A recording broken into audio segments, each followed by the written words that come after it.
काय ABP late आहे यार, माझं तुझंच माणूस नाही माझं सगळं ओके. तो बघ केबल शॉर्ट आहे बोलतोय.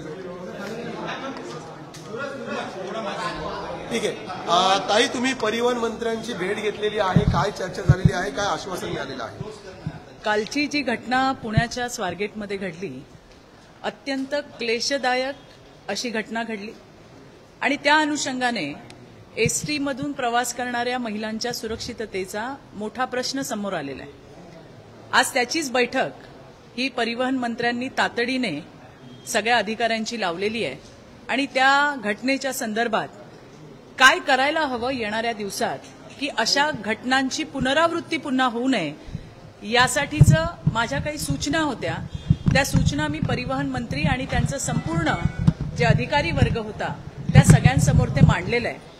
माझी नेहमीच ही प्राथमिकता राहिली आहे की 112 जी महिलांची हेल्पलाईन आहे त्याचा प्रचार आणि प्रसार होणं गरजेचं आहे. अडचणीमध्ये असाल तर कुठल्या नंबरवर फोन करावा यासाठी त्या ठिकाणी बसमध्ये स्टिकरच्या माध्यमातून आणि प्रत्येक एसटी डेपोमध्ये ध्वनिक्षेपकाच्या म्हणजे अनाउन्समेंट जी होते त्याच्या माध्यमातून त्याचा प्रचार प्रसार होण्यासाठीची मी एक त्या ठिकाणी मागणी केली आहे. त्याचबरोबरीने प्रत्येक या डेपोमध्ये एखादी पोलिसांची बीट आपल्याला उभी करता येईल का याचा सुद्धा विचार व्हावा. बस पार्किंगमध्ये उभी असताना तिचे दरवाजे खिडक्या लॉक केल्या पाहिजे, कोणी आतमध्ये जाऊ शकलं नाही पाहिजे. अशा पद्धतीचा गैरवापर आपल्याला बसचा कसा टाळता येईल याच्याबद्दलची सूचना सुद्धा मी केली.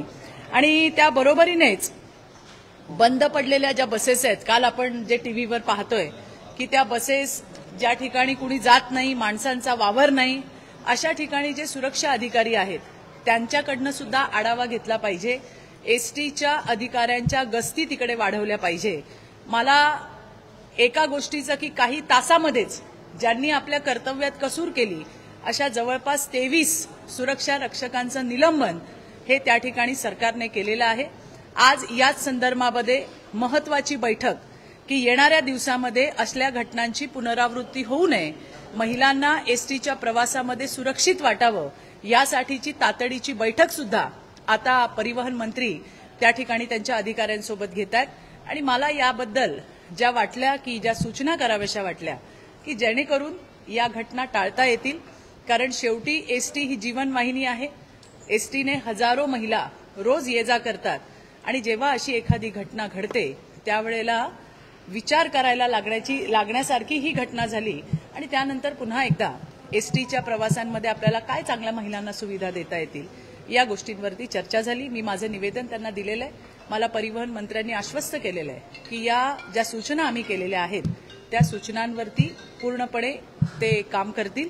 आणि आणखीन जी आता त्यांची चर्चा होईल, त्यांच्या अधिकाऱ्यांसोबत जी चर्चा होईल त्यातून एक स्ट्रॉंग अशी एसओपी महिलांच्या सुरक्षेसाठी, एसटीने प्रवास करणाऱ्या महिला मुलींच्या सुरक्षेसाठी ही बनवली जाणार आहे. मला विश्वास आहे की येणाऱ्या दिवसामध्ये एसटीचा प्रवास हा नक्कीच सुरक्षित आणि सुखकर असेल. परंतु ही घटना घडून 48 तास झालेले आहेत पाहायला मिळतात, कारण डेपो मॅनेजरनी 2 दिवसापूर्वीच पोलिसांना पत्र लिहिलं होतं का त्या ठिकाणी एजंट असतील किंवा इतर लोकांचा जो वावर वाढलेला आहे, कारवाई करा. पोलिसांनी कारवाई न केल्यामुळे कुठेतरी अशा घटनेला बळ मिळाले नाही. नक्कीच मला असं वाटतंय, तुमच्याच माध्यमातून आज सकाळी मी ही बातमी वाचली की 3 दिवसापूर्वीच आगार प्रमुख जे डेपो मॅनेजर आहेत त्यांनी पोलिसांकडे तक्रार केली होती. पोलिसांनी त्याच्यावर का कारवाई केली नाही किंवा त्याच्यावरती त्यांनी का काम केलं नाही याची सुद्धा माहिती आम्ही नक्कीच घेऊ. आणि मला यातही मी तुम्हाला सांगते की महिलांच्या प्रश्नांवरती अतिशय गंभीर असं महायुतीचं सरकार आहे. तुम्ही पाहिलं कालच्या दिवसामध्ये 23 सुरक्षा रक्षकांना एका वेळेला हटवण्यात आलं कारण त्यांनी त्यांच्या कर्तव्यात कसूर केली. पोलिसांची सुद्धा हयगय किंवा इतर कुठल्या अधिकाऱ्यांची हयगय यामध्ये जर आढळली तर कुणालाही कमी करण्यामध्ये, कुणालाही निलंबित करण्यामध्ये सरकार हयगय करणार नाही एवढं मी आपल्याला विश्वासाने सांगते. परंतु 48 तास झालेले आहे, आरोपीचा चेहरा सुद्धा समोर आलेला असताना पोलिसांना अजून आरोपीला अटक करता आलेली नाहीये. म्हणून काँग्रेस प्रदेश अध्यक्षांनी मागणी केलेली आहे की गृहमंत्र्यांनी राजीनामा द्यायला पाहिजे. कसं आहे की बोलण्यासारखं खूप आहे, परंतु मला असं वाटतं की ज्या वेळेला देवाभाऊ सारखा, देवेंद्रजी फडणवीसांसारखा सक्षम मुख्यमंत्री असताना गोंधळ घालण्याची आवश्यकता नाही. मला विश्वास आहे येणाऱ्या काही तासांमध्ये लवकरच हा आरोपी जो आहे तो त्या ठिकाणी पकडला जाईल. पोलिसांना त्याचे धागेदोरे मिळालेले आहेत आणि आता तुमच्या माहितीसाठी जी मला माहिती मिळाली आहे पोलिसांकडनं जवळपास 8 टीम या त्याला शोधण्यासाठी गेलेल्या आहेत. कुठल्याही क्षणी त्याला अटक होईल आणि जी शिक्षा कठोरात कठोर जी शिक्षा आहे ज्याच्यामध्ये आपल्याला सांगितलं गेलंय की लवकरात लवकर हा खटला चालवू असल्या हरामखोरांना अजिबात सोडता कामा नये याची भूमिका आमची सुद्धा आहे. सोडलं जाणार नाही, लवकरात लवकर पकडला जाईल आणि त्याला शिक्षाही होईल. पण एसटी मध्ये काही साड्या सापडलेल्या आहेत, निरोधाची पाकिटं सुद्धा सापडलेली आहेत. कशा प्रकारे या प्रकाराला बघता आणि एसटीची तोडफोडही मोठ्या संख्येमध्ये ठाकरे गटाने केलेली आहे. नाही, मला एवढंच म्हणायचं आहे की ज्या वेळेला मला वाटतं सरनाईक साहेब परिवहन मंत्री झाले आणि त्यांनी ज्या वेळेला अचानक भेटी सुरू केल्या त्यावेळेला त्यांनी हे म्हटलं होतं, मला आठवतंय की अजून आपल्याला इथे फार काम करावं लागेल. येणाऱ्या दिवसामध्ये ज्या ज्या काही या गोष्टी ज्याचा दुरुपयोग केला जातोय हे आपल्या समोर आलेलं आहे याच्यावरती निश्चितपणे काम होईल. मी पुन्हा तुम्हाला हेच सांगते, ही घटना अतिशय क्लेशदायक आहे, मनाला वेदना देणारी आहे आणि त्यामुळे या घटनांची पुनरावृत्ती होऊ नये यासाठी सरकार प्रत्येक कसोटीवरती त्या ठिकाणी काम करेल. एसटी महामंडळामध्ये आयजी दर्जाचे अधिकारी असणं ही तरतूद आहे, मात्र गेले 5-6 वर्ष एसटी महामंडळामध्ये ते आयजी लेवलचे अधिकारी नाही.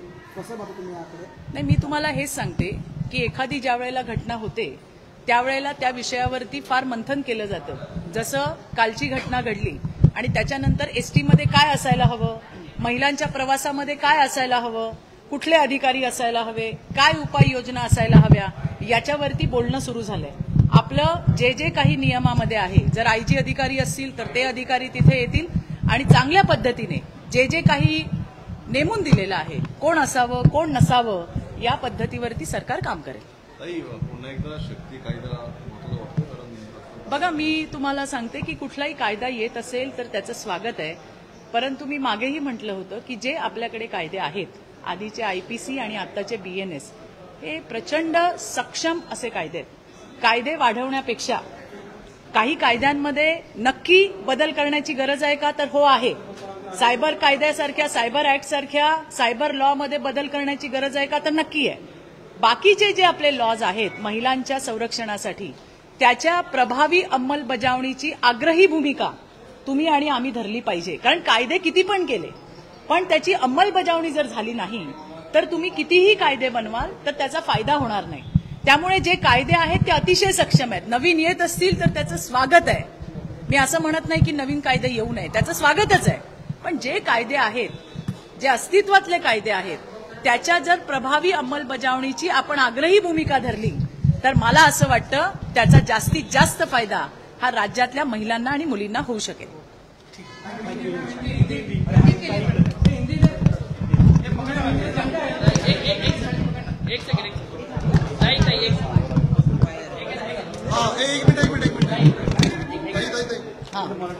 एक मिनिट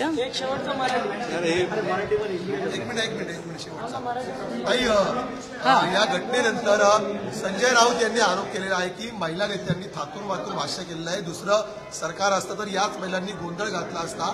लाडक्या बहिणींची अब्रू तुम्ही 1,500 मध्ये विकत घेता आहात का? पुण्याचे पालकमंत्री आणि पोलीस आयुक्त कोण आहे असा सवाल उपस्थित. असं कोण म्हणालं? संजय राऊत विश्वप्रवक्ते, सर्वज्ञानी. तुम्ही तर महिलांबद्दल न बोललेलंच बरं. आणि ज्या भाषा तुम्ही वापरली आहे त्याचा मी तीव्र शब्दामध्ये निषेध करते. लाडक्या बहिणींची अब्रू विकत घेतलीये का असं म्हणणारे तुम्ही, तुमच्या बुद्धीची मला कीव करावीशी वाटते.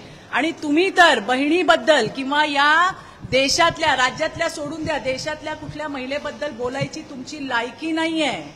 मला एवढंच सांगायचंय की तुम्ही जी पाटकर आपली होती तिला ज्या पद्धतीने शिव्या दिल्या ना, ते संजय राऊतजी सगळ्या महाराष्ट्राने ऐकलेल्या आहेत.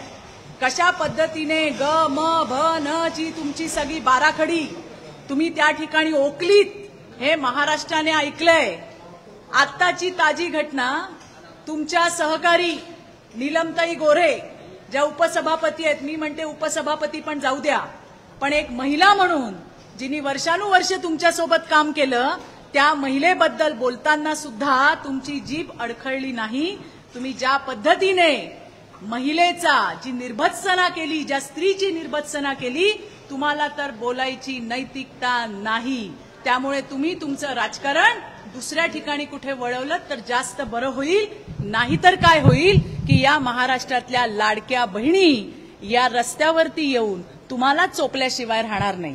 ज्यांना महिलांची अब्रू, ज्यांना महिलांची गरिमा, ज्यांना महिलांची अस्मिता समजत नाही, प्रत्येक वेळेला त्याच्यावरती राजकारण करण्याची ज्यांची भूमिका असते, महिला म्हणजे पायातली चप्पल जे समजतात त्या पद्धतीची वक्तव्य करतात, घाणेरड्या अश्लील शिव्या देतात, सहकार्याबद्दल वाटेल त्या थराला जाऊन बोलतात, त्या माणसाला या महिलांच्या विषयावर बोलायचा अधिकार नाही. ऐकलं का संजयजी राऊत?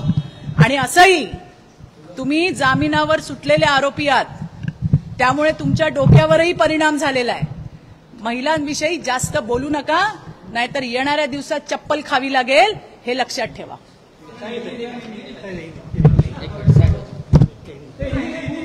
ठीक आहे.